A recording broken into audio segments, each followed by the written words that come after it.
नमस्कार, मैं हूं श्वेता झा और आप देख रहे हैं आज तक। वक्त हो गया है खबरें सुपरफास्ट का, लेकिन उससे पहले इस वक्त की बड़ी खबर आपको बता दें। हरियाणा के रोहतक से आ रही है, जहां एक बार फिर से भूकंप के झटके महसूस किए गए हैं। रोहतक में 8:15 बजे के करीब 3.2 के तीव्रता वाले भूकंप के झटके महसूस किए गए हैं। इससे पहले सुबह 4:30 के आसपास भूकंप के झटके महसूस किए गए थे, जो कि 5 के तीव्रता के थे, जो रिक्टर स्केल पर मापे गए थे। आफ्टर शॉक की बात कही जा रही थी। मौसम वैज्ञानिक से हमारे संवाददाता ने जब बात की थी तो उन्होंने कहा था कि फिर से भूकंप के झटके आ सकते हैं। और अभी जो अपडेट और लेटेस्ट खबर आ रही है वो ये है कि रोहतक में एक बार फिर से भूकंप के झटके महसूस किए गए। 3 बताया जा रहा है 2 की तीव्रता के ये भूकंप महसूस किए गए हैं। भूकंप के झटके, लोगों में खासा दहशत है। पूरे उत्तर भारत में महसूस हुआ है ये भूकंप का झटका और दहशत में घरों से बाहर निकल आए हैं लोग। हमारे संवाददाता सिद्धार्थ हमारे साथ फोन लाइन पर जुड़ चुके हैं। सिद्धार्थ, क्या जानकारी आपके पास? श्वेता, ये जो भूकंप है, दूसरा भूकंप जो आया है 8:13:15 पे आया है और इसका जो परिमाण है, मैग्नीट्यूड है, वो 3.2 है रिक्टर स्केल पर।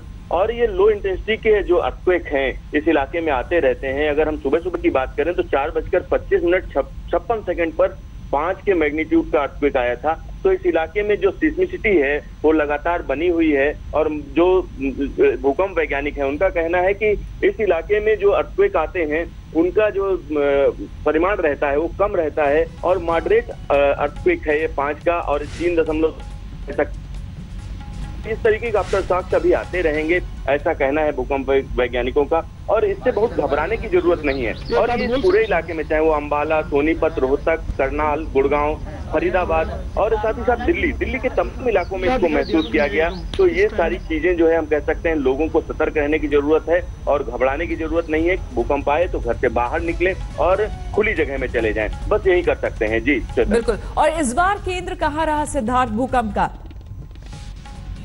अगर एपिसेंटर की बात करें तो एपिसेंटर कहाँ था?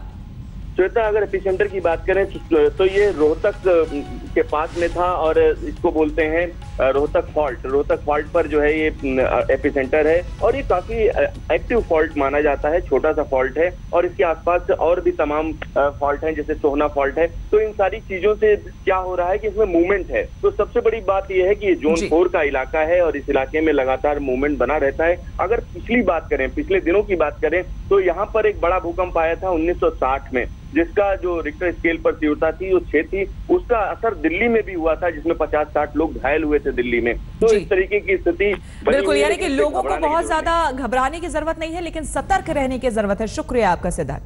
और अब वक्त हो गया है खबरें सुपरफास्ट का।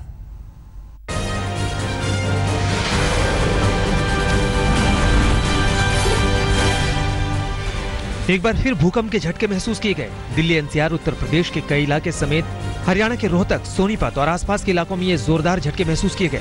यूपी के शामली, संभल और दूसरे इलाकों में भी इसका असर दिखा। झटकों के बाद लोगों में दहशत फैल गई। जबरदस्त झटका था कि मैंने मस्जिद को हिलते हुए देखा, पंखों को हिलते हुए देखा, तो मुझे कंफर्म हो गया कि भूकंप है। जोरदार था सर। और उसके बाद एक झटका और आया, थोड़ी देर होने के बाद एक झटका और आया, थोड़ी देर रुक के, तो पूरा बेड मेरा हिला जोर जोर से। बहुत भारी जबरदस्त भूकंप था। एकदम सारा परिवार उठ के बाहर निकल गया, पूरी गली के लोग बाहर थे और इतना भारी भूकंप रोहतक में पहली दफा आया। भूकंप सुबह 4:26 पर आया। करीब 5-6 सेकंड तक धरती हिली। भूकंप की तीव्रता रिक्टर स्केल पर 4.7 मापी गई है। भूकंप के झटकों से नुकसान की कोई खबर नहीं है। भूकंप का केंद्र हरियाणा के रोहतक में 22 किलोमीटर गहराई पर था। तो 5 मैग्नीट्यूड का रिकॉर्ड किया गया आज सुबह लगभग 4:30 बजे। इसके बाद में भी इस एरिया में हम आफ्टर शॉक आने की संभावना कह सकते हैं कि आ सकते हैं, इसलिए अलर्ट रहना भी जरूरी है।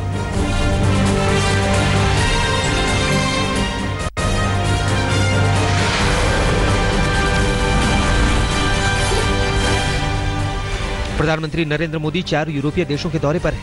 इसी कड़ी में भारत और रूस के बीच 5 बड़े समझौते हुए हैं। इसमें कुडनकुलम परमाणु संयंत्र की यूनिट 5 और 6 के निर्माण की डील भी शामिल है। गुरुवार को प्रधानमंत्री मोदी ने रूस के राष्ट्रपति व्लादिमीर पुतिन से मुलाकात की। इस दौरान भारत को सुरक्षा परिषद की स्थायी सदस्यता पर साथ का भरोसा मिला। तो पुतिन ने वादा किया कि आतंकवाद के खिलाफ लड़ाई में रूस भारत के साथ है। दोनों देशों ने साझा घोषणा पत्र भी जारी किया। क्रॉस बॉर्डर टेररिज्म पर रूस के बिना शर्त संपूर्ण समर्थन का भारत अभिनंदन करता है। अफगानिस्तान, मिडिल ईस्ट तथा एशिया पैसिफिक पर दोनों देशों की विचारधाराओं में बहुत समानता है। पाकिस्तान अपनी आदतों से बाज नहीं आता दिख रहा है। नवाज शरीफ के विदेशी मामलों के सलाहकार सरताज अजीज ने कहा है कि कश्मीरियों को उनकी लड़ाई में पाकिस्तान हमेशा राजनयिक, नैतिक और राजनीतिक समर्थन देता रहेगा। सरताज अजीज ने पाक संसद में ये बातें कही। नियंत्रण रेखा पर पाकिस्तान के लगातार उकसावे का कल भारतीय सेना ने करारा जवाब दिया। बिम्बर और बट्टल सेक्टर में जवानों ने पलटवार करते हुए पाक को सबक सिखाया। जवाबी कार्रवाई में पाकिस्तान को जबरदस्त नुकसान हुआ है। दरअसल सीमा पार से पुंछ और राजौरी में सीजफायर उल्लंघन किया गया था, जिसमें एक मजदूर की मौत भी हो गई थी। सूत्रों के हवाले से खबर है कि भारत ने पाक से कड़ी आपत्ति दर्ज कराते हुए सीजफायर उल्लंघन और आतंकी घुसपैठ रोकने की चेतावनी दी है। जम्मू कश्मीर के बांदीपुरा में सेना और पुलिस ने लश्कर-ए-तैयबा के मॉड्यूल का खुलासा किया है। सुरक्षा बलों ने 5 संदिग्धों को गिरफ्तार किया है, जो आतंकियों को मदद पहुंचा रहे थे। वैगनार कार की तलाशी के दौरान बड़ी मात्रा में हथियार भी बरामद किए गए हैं। हथियारों को लश्कर आतंकियों तक पहुंचाया जा रहा था। राजस्थान के बाड़मेर में खुफिया एजेंसियों ने पाकिस्तानी खुफिया एजेंसी ISI के लिए जासूसी करने के आरोप में 5 संदिग्धों को गिरफ्तार किया है। आरोप है कि एक आरोपी दीना खान भारतीय सेना के मूवमेंट, सामरिक ठिकानों की जानकारियां और तस्वीरें पाकिस्तान में बैठे ISI के हैंडलर को भेजता था। बाकी 2 आरोपी संतराम माहेश्वरी और विनोद माहेश्वरी दीना खान को आर्थिक मदद देते थे। आरोपों के मुताबिक मददगारों को ISI फंडिंग कर रहा था।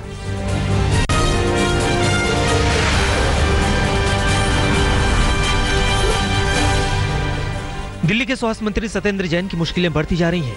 मनी लॉन्ड्रिंग केस में कल CBI ने उनसे 8 घंटे से ज्यादा समय तक सवाल जवाब किए और संकेत दिए कि दोबारा भी उन्हें बुलाया जा सकता है। पूछताछ के बाद जब सत्येंद्र जैन निकले तो मीडिया के सवालों का जवाब दिए बगैर वो रवाना हो गए। दिल्ली के पूर्व मंत्री कपिल मिश्रा के 300 करोड़ के दवा घोटाले के आरोपों के बाद ECB ने 3 ठिकानों पर रेड की। इस दौरान भारी मात्रा में दवाएं बरामद हुई।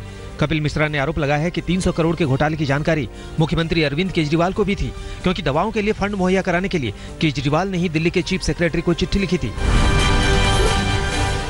एक के बाद एक आरोप और खुलासे को लेकर बीजेपी ने अरविंद केजरीवाल सरकार के खिलाफ मोर्चा खोल दिया है। कल बीजेपी विधायकों ने गृहमंत्री राजनाथ सिंह से मुलाकात की। गृहमंत्री के सामने सत्येंद्र जैन का मुद्दा उठाया। कपिल मिश्रा से मारपीट के मामले का भी जिक्र किया। RTI कार्यकर्ता पर हमले की जानकारी भी दी। बीजेपी विधायकों ने गृहमंत्री से मिलकर सत्येंद्र जैन की गिरफ्तारी की मांग की। यूपी के खादी ग्रामोद्योग मंत्री सत्यदेव पचौरी भाषण देते देते बीमार पड़ गए। मोदी सरकार के 3 साल पूरे होने पर हरदोई में एक कार्यक्रम में भाषण देते वक्त पचौरी को चक्कर आने लगा। हालांकि आसपास मौजूद लोगों ने उन्हें तुरंत पकड़ लिया। मंत्री को कुर्सी पर बिठाया गया। डॉक्टर ने जांच पड़ताल की, एम्बुलेंस भी बुलाई गई। आखिरकार तबीयत में सुधार न होता देख वो बीच में ही कार्यक्रम छोड़कर लखनऊ रवाना हो गए। यूपी के मुख्यमंत्री योगी आदित्यनाथ के खिलाफ फेसबुक पर आपत्तिजनक टिप्पणी करने वाले 2 लोगों के खिलाफ मुकदमा दर्ज हुआ है। मामला मुरादाबाद का है। बीजेपी की शिकायत के बाद अपशब्द लिखने वालों के खिलाफ पुलिस ने जांच भी शुरू कर दी है। ईवीएम पर सवाल उठाने वाली राजनीतिक पार्टियों को उसमें गड़बड़ करने का मौका मिलेगा। चुनाव आयोग ने चुनौती दी है कि कोई भी दल ईवीएम हैक करके दिखाए। इसके मद्देनजर पंजाब, उत्तर प्रदेश और उत्तराखंड से कुल 12 मशीनें मंगवाई गई हैं, जहां हाल ही में चुनाव हुए हैं। दिल्ली में चुनाव आयोग के मुख्यालय में एनसीपी और सीपीएम इसमें हिस्सा लेंगी। महाराष्ट्र के किसानों ने कर्ज माफी को लेकर आंदोलन तेज कर दिया है। राज्य के अलग अलग शहरों में किसानों ने प्रदर्शन किए। नासिक में सैकड़ों टन सब्जी सड़क पर फेंक दी गई। हजारों लीटर दूध भी सड़क पर बहा दिया गया। यहाँ भीड़ को कंट्रोल करने के लिए पुलिस ने एक राउंड हवाई फायरिंग भी की। औरंगाबाद में बड़ी मात्रा में तरबूज फेंक दिए गए। इस दौरान जाधववाड़ी मंडी के व्यापारियों ने प्रदर्शनकारी किसानों से मारपीट भी की। कोल्हापुर में भी किसानों ने मिर्च और टमाटर सड़कों पर फेंक दिए और अपना विरोध जताया। वहीं मुख्यमंत्री देवेंद्र फडणवीस ने कहा है कि किसानों की मांग पर विचार करने के लिए सरकार तैयार है। गुजरात के जामनगर में जमीन रिकॉर्ड अधिकारी के दफ्तर में किसानों ने अनूठा प्रदर्शन किया। एक एक कर किसान अधिकारी के सामने ही कपड़े उतारने लगे और तो और वहां मौजूद अधिकारियों के कपड़े भी जबरदस्ती उतार दिए। दरअसल किसान अपनी जमीन के सही आकलन की मांग कर रहे थे, जो कई साल से अधूरा है।